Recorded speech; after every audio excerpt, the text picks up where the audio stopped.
مشروع ما تمكين النساء بو تزويد تشل بيجني بيسحب مهنتها خياطة وبيسحب مهنتها تطريز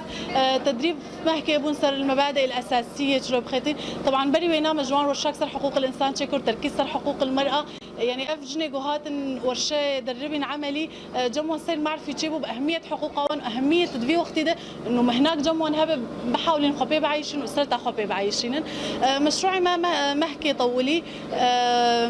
دربين سر تطريز وخياطة طبعا ماكينة هبون مدرب وان درب عندن وإيرو مهك ختمي معرضة من أفا منتجاتي وانن